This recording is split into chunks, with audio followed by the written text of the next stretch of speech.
have a question for you. So you're the service director for Porsche, and you were telling us before we came on here that your technicians and whatnot, you're trying to motivate them to keep going and do faster because they can make more money, but because of the book rate.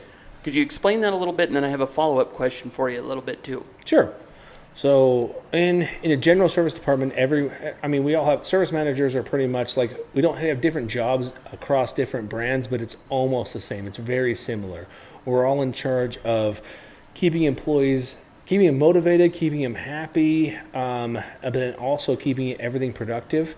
And you don't want to focus fully on numbers. Some people do, and that's just what their life is. I don't like to do that. I like to focus on my people, my guys below me, because if they're motivated and they're happy and they want to do better in their lives for their careers, they do better naturally within the work environment. If I'm constantly going, you need to be at 110 hours right now, or else you're on the fence, you might be fired. I don't like that. That doesn't motivate you, and it wouldn't motivate me. I was in the military, and I don't like being yelled at to do better. I like being told, here's what you can be, here's how you need to be better at this, and then it's on you. If you're not better, you have to decide if you want to work here anymore. But if you can do better, even incrementally, I'm going to reward you for doing that. What branch? I'm sorry to interrupt. What branch? The Army. All right. Keep going with your story. So really, how flat rate works is a technician will say they'll bid a job. Let's just say they have to fix, an alternator. A Cayenne alternator would be a 6-hour job, which that's what would pay by the book, because the first time they'd ever do it, it'd probably take them 9 hours because it's a really difficult job to do. But if they've done 25, 30 alternators, they can probably do it in 3.5, 4 hours. It still bills out at 6 hours because they've gotten just more efficient at their job. So they make 6 hours and it only took them 3.5 to 4 hours, just random numbers. And so if they keep doing jobs like that throughout the pay period, they can theoretically be there for, 80 hours every 2 weeks, and they can make 150, 160, 180 hours at their rate. And their rate's going to vary based on skill. So it's going to be $25 an hour, $40 an hour, whatever that is on their skill. So they get their $40 an hour times 180. That's how they made how much they made for 2 weeks when they're only there for 80 hours. If they're not very good at their job, or if they're just not motivated or not efficient, they only make 70 hours. That means they only get paid 70 hours at their rate, but they were there for 80. That means they lost some time just being there. So them being not good at their jobs or not motivated, that doesn't mean maybe somebody that's got 70 hours is just not motivated to be any better. Maybe they don't care about money, or they're unhappy with something, so it's making them not be productive. So the chance to make money is there, but we see even in trained, seasoned people, you go through lulls. You go through things like you're not motivated, you just don't care, or you paid your house off, right? You paid everything off, and you know what? I only need to cover a $2,000 a month nut. I only need 40 hours this pay period. Well, for him that totally works, but from my perspective, for me managing people, I can't have that. I have to at least have a reasonably productive person, or else I have to find somebody else that can do it and make money for the store. That's how we keep the lights on. That's how we keep everything going. Sure. And so that's pretty much in a nutshell what I do. I just try to keep everyone as motivated as I can, and just keep the train moving forward. I'm sorry. So if I'm a mechanic and I've got this job is a 6-hour job, the alternator on that car, and I'm experienced, I'm motivated, and I run into problems in the job. Not every job, I can't imagine every job is the same. That car had a strip bolt, or I can't think of anything off the top of my head, but you get what I'm saying. Yeah, there's a broken vent line or something happens. Something happens because not every day is perfect. Does he then he loses? So let's say that job then took 7 hours. That's on him. It is to a point. So there's I do a case by case basis for some people. If I know he's a really good tech, and it wasn't his fault, something happened, sometimes I'll talk to the customer and say, hey, this happened. It's going to be an hour more. I rarely do that because I don't like to get in someone's wallet twice. I like to tell them, hey, you know what? Here's how much it is from the very beginning. They know what they're getting into, and then we solve it from there. So a lot of times I'll just, if they lost their ass on it, if it took them 7 hours, 8 hours, 9 hours, and I know they're good techs, they're always trying, I will make up the difference. I'll pay them under the under the table is a weird term, but like I'll pay them their hourly rate. They're $40. I'll pay them $3. So it costs me $120 to pay them extra out of the gross profit of the entire job.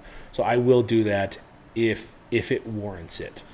No, But I won't let them do that as a habit, because I don't want, that's not a crutch. I'm not like, hey, I'm not here giving out charity. Yeah. It's just This you just were happened. seriously trying, and I'll take care of you. You're Yeah. not going to lose your ass on this because the job sucked. I'm not going to let that happen. Because it happens sometimes. Uh-huh. So if I wanted to go to, I wanted to show up and I want to be a tech in your shop, what kind of accreditation do I need to have in order to make that happen? Usually we like to have someone that's at least been to like UTI, which is a training facility down in like Arizona.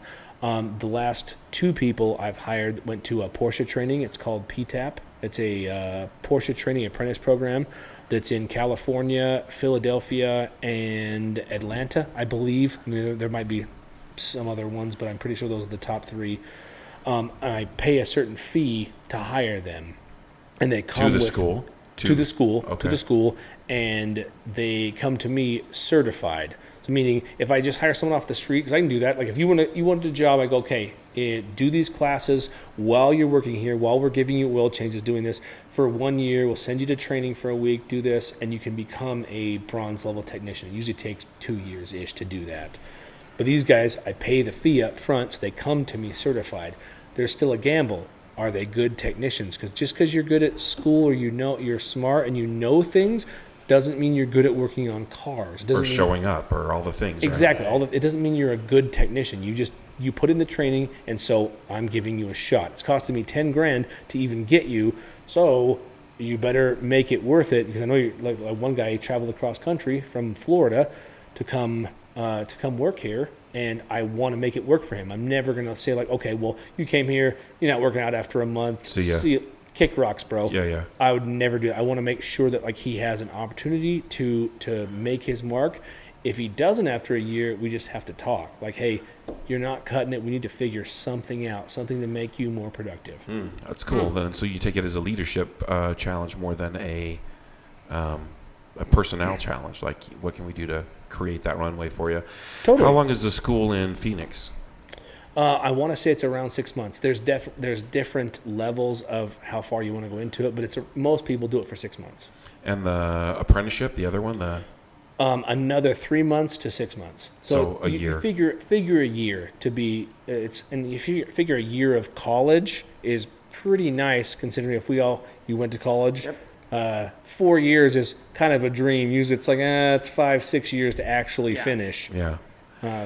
And so if I come from, let's say that I've done the apprenticeship and I've also I've done the year schooling route.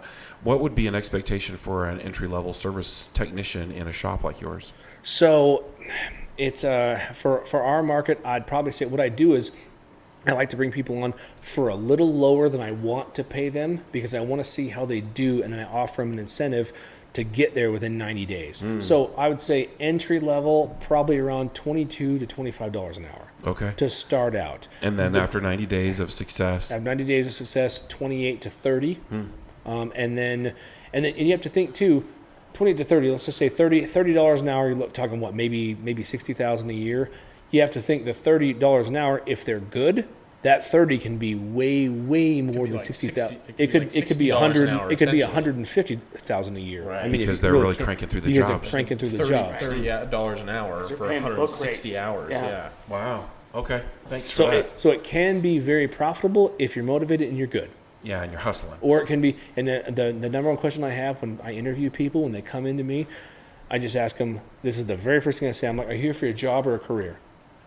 And if they're just here to collect a paycheck and have a job, then I mean, there's jobs everywhere. They can get that job wherever they want for $20 an hour and just go live their lives. They want to do a career. I'm not a micromanager in any way, shape, or form. If I have to come over and remind you and tell you to do your job every day, you're not working for me.